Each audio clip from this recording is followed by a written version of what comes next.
Hello students, welcome back to Madhyamik English Solution. In our previous videos, we have studied all 3 units of this chapter from lesson 1, Father's Help by R.K. Narayan.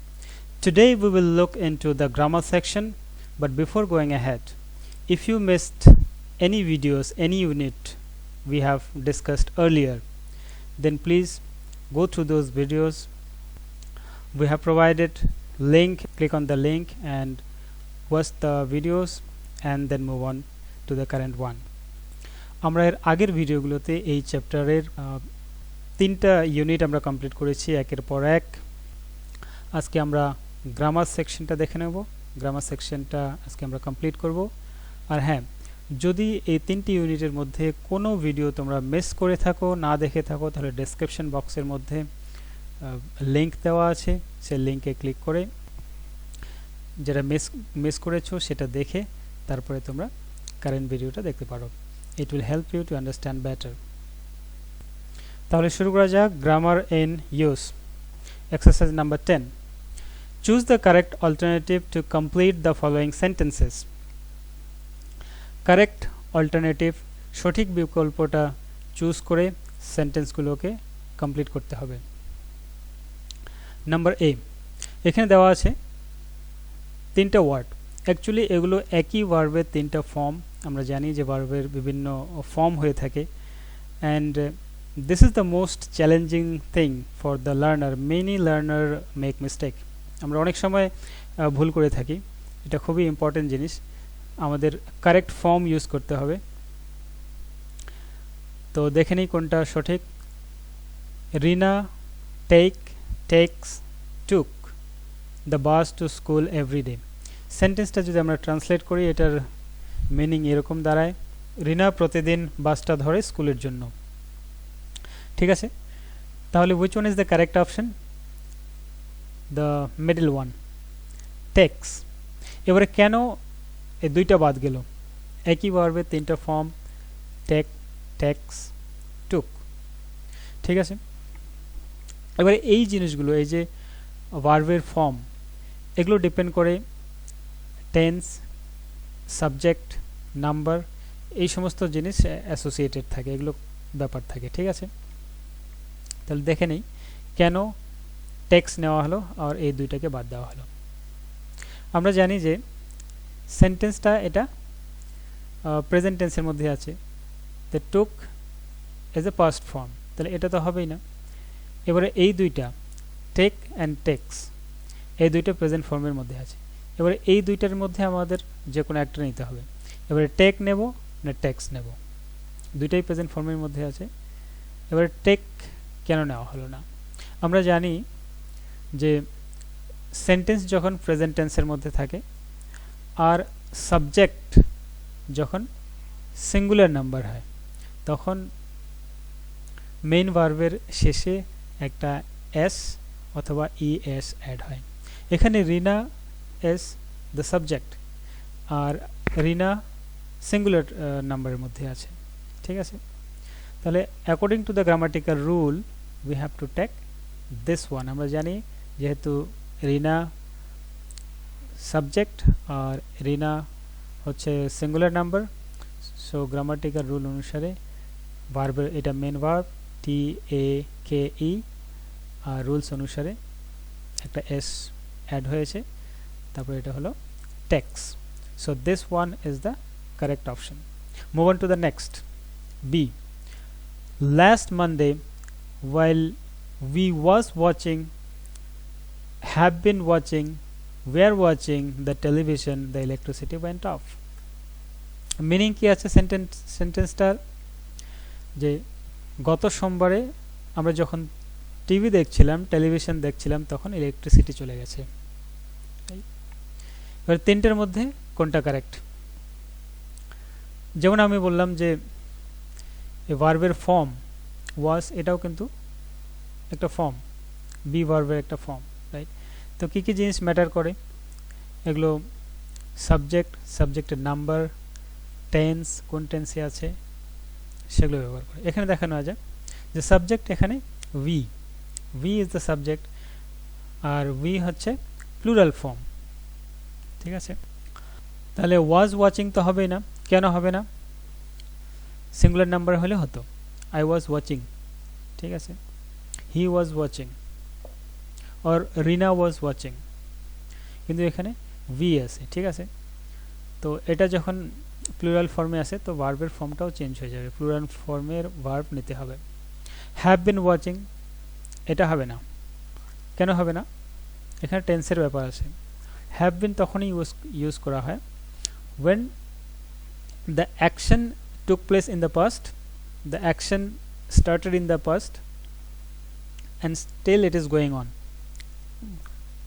Action কাজটা শুরু হয়েছে অতীতে, আগেই শুরু হয়েছে, আর এখনো পর্যন্ত সেটা চলতেই আছে, কন্টিনিউ আছে, আর ভবিষ্যতেও হবে, কতক্ষণ পর্যন্ত হবে জানি না, ঠিক আছে। এরকম ক্ষেত্রে হ্যাভ বিন ইউজ হয়, তো এটাও ইউজ হবে না, কারণ টিভি দেখার কাজটা লাস্ট মানডে হয়ে গেছে, গত সোমবারেও হয়ে গেছে, ঠিক আছে।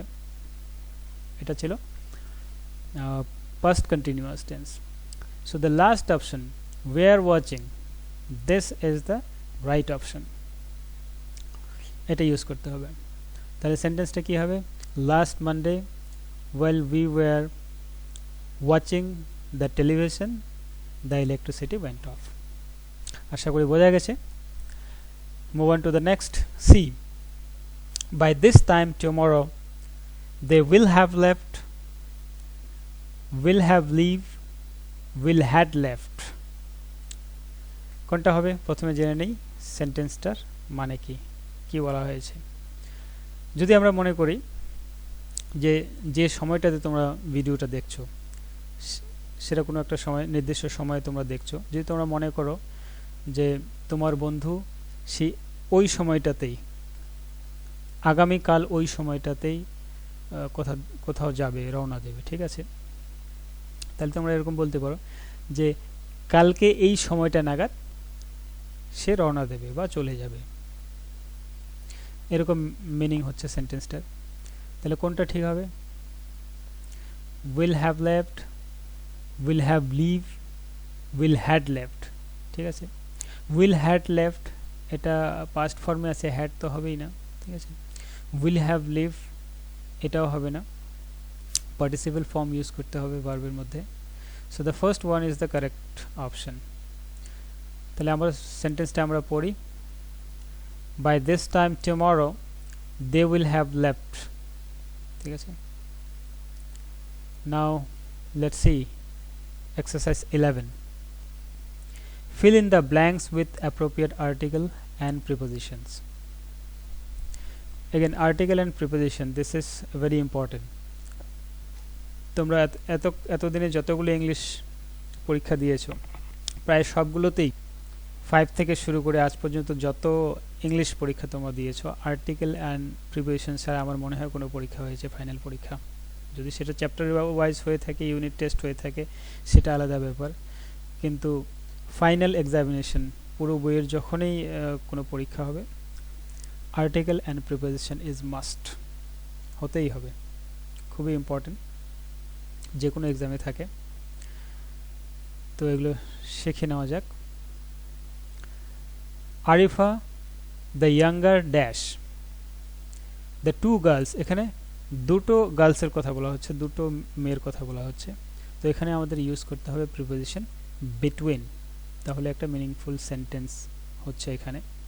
তাহলে আমরা বলবো Arifa the younger between the two girls, Arifa দুটো মেয়ের মধ্যে ছোট, হ্যাজ ক্র্যাকড আইআইটি, আরিফা দুটো মেয়ের মধ্যে যেটা ছোট সে কি করেছে, আইআইটি ক্র্যাক করেছে। ক্র্যাক বলতে এখানে পরীক্ষায় পাশ করা, সাকসেস হওয়া, আর আইআইটি হচ্ছে ইন্ডিয়ান ইনস্টিটিউট অফ টেকনোলজি, ইন্ডিয়ার মধ্যে সবথেকে বড় টেকনোলজিক্যাল ইনস্টিটিউট। ওয়াইল ড্যাশ ওল্ডার ওয়ান এস, এখানে আর্টিকেল ইউজ করতে হবে দা, THE, while the older one is an engineer, AN, আমরা জানি তিনটা আর্টিকেল রয়েছে, এ এন দা, এবারে AN কে নিয়ে অনেক সময় কনফিউশন হয়, তো এটা খুবই সিম্পল, তো তোমরা হয়তো আগের থেকেই জানো যে যখন কোনো ওয়ার্ড ভাওয়েল দিয়ে শুরু হয় তার আগে এন বসে, vowel A E I O U. আর যদি কোনো ওয়ার্ড বা নাউন কনসোনেন্ট দিয়ে শুরু হয় তাহলে তার আগে এ হয়। কিন্তু আবার এর ব্যতিক্রমও হয়, অনেক সময় ভাইজা ভার্জা হয়, উল্টা। যেমন অনেক সময় কোনো ওয়ার্ড ভাওয়েল দিয়ে শুরু হয় অথচ এন না হয়ে এ হয়। ফর এক্সাম্পল, আমরা কখনো এন ইউনিভার্সিটি বলি না, এই ইউনিভার্সিটি বলি, ঠিক আছে? এটা কখন হয়? যখন ভাওয়েল হয় কিন্তু সেটার উচ্চারণটা আমরা এবিসিডি পড়ার সময়, অ্যালফাবেট পড়ার সময় যেভাবে পড়ি ঠিক সেইভাবেই যদি আমরা উচ্চারণটা করি তাহলে সেখানে উল্টো হয়ে যায়। আমরা জানি যে ভাওয়েলের আগে এন হয়, তো সেখানে এন না হয়ে এ হয়, ঠিক আছে? তারপরে আবার আমরা জানি যে, আমরা যেমন দেখলাম যে কনসোনেন্টের আগে এ হয়, তো অনেক সময় এটারও আবার উল্টা হয়ে যায়। কেমন উল্টো হয়ে যায়? এ এর জায়গায় এন হয়। আমরা কখনো বলি না যে এ এমবিবিএস, এন এমবিবিএস, ঠিক আছে? কেননা এম ওখানে সেইভাবে উচ্চারণ হয়েছে যেভাবে আমরা এবিসিডি পড়ার সময় উচ্চারণ করি, এম তো এম, ঠিক আছে? তো এই সমস্ত ক্ষেত্রে এরকম উল্টোটা হয়ে যায়, ঠিক আছে? ইন জেনারেল ভাওয়েলের আগে এন আর কনসোনেন্টের আগে এ হয়, আর ব্যতিক্রমটা আমি বলে দিলাম। নেক্সট ওয়ান, এখানে একটা প্রিপোজিশন বসাতে হবে, ইন এ মাল্টিন্যাশনাল কোম্পানি। তাহলে পুরো সেন্টেন্সটা একবার দেখে নেওয়া যাক। Arifa, the younger between the two girls, has cracked IIT while the older one is an engineer in a multinational company. আশা করি বোঝা গেছে। তো আজকে এই পর্যন্তই। Thank you for watching. Keep learning, keep practicing. We look forward to meet you in the next video.